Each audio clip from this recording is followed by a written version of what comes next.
नमस्कार बच्चों, जो बच्चे क्लास 12th में आ गए हैं और 2027 में बोर्ड परीक्षा देंगे उनके लिए मोस्ट इम्पॉर्टेंट सेंट्रल आइडिया जो कि पहले ही चैप्टर का है वो माई मदर एट 66, ये पेपर में भर भर के पूछा जाता है और प्रत्येक वर्ष बोर्ड परीक्षा में आता है। तो ये मैं आपको पढ़ाऊँगा। माई मदर एट 66, 66 वर्ष की मेरी माँ। माई मीन्स मेरी, मदर मीन्स माँ, एट की 66 66, तो 66 वर्ष की मेरी माँ। The poem My Mother at 66 is composed by an Indian poetess Kamala Das. Poem means होता है कविता।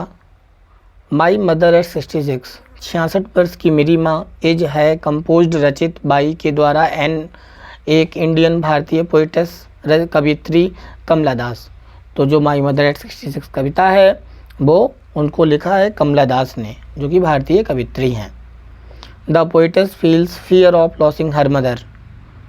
पोइटेस मीन्स होता है कवित्री, फील्स महसूस करना, फियर डर, ऑफ का लॉसिंग खो देना, हर मदर। तो जो कवित्री हैं अपनी माँ को खो देने का डर महसूस करती हैं। Because her mother is very old, क्योंकि उनकी माताजी बहुत बूढ़ी हो गई हैं। It seems that she will die soon, उन्हें ऐसा प्रतीत होता है कि मेरी माँ बहुत जल्द मर जाएंगी।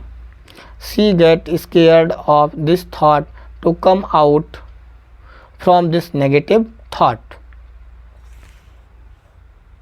कि वह जल्द मर जाएंगी। उसके बाद है वह उस विचार से डरती है और उस नकारात्मक विचार से बाहर आती है।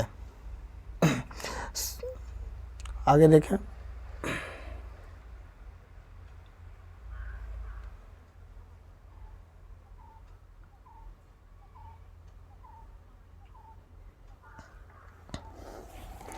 She looks outside of car, वो क्या करती है, कार की बाहर की तरफ देखती हैं। The world outside is full of Joy.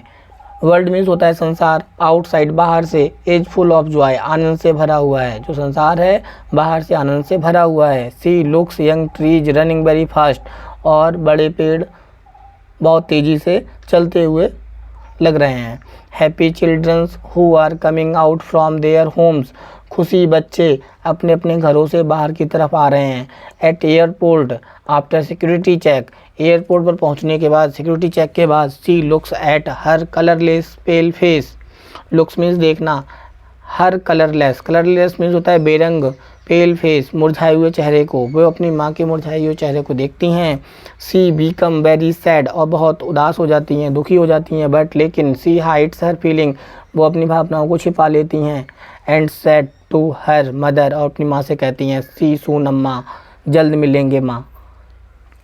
इसका क्या है हिंदी सारांश में मैं आपको दिखा देता हूँ ताकि आप इसको लिखने के बाद आसानी से याद कर लें और बोर्ड परीक्षा में पूरे अच्छे नंबर लेके आएँ। तो मैंने बहुत ही सरल शब्दों में लिखा है, तो आप इसको लिखेंगे और याद करेंगे। और बोर्ड परीक्षा भले आपकी 1 साल बाद हो, लेकिन आप थोड़ा थोड़ा पहले से याद नहीं करेंगे तो इंग्लिश में भी बहुत सारा सिलेबस होता है, ठीक है। तो आपको कम से कम 3 सेंट्रल आइडिया याद करने होते हैं, तब आपको बोर्ड परीक्षा में 1 मिलता है। इसलिए आप अपनी सेंट्रल आइडिया याद करें और बोर्ड परीक्षा में अच्छे नंबर लेके आएँ। अगला सेंट्रल आइडिया आपको इसके बाद मिलेगा। वीडियो अच्छा लगा हो लाइक कमेंट शेयर करें, चैनल को सब्सक्राइब करें। Thank you so much.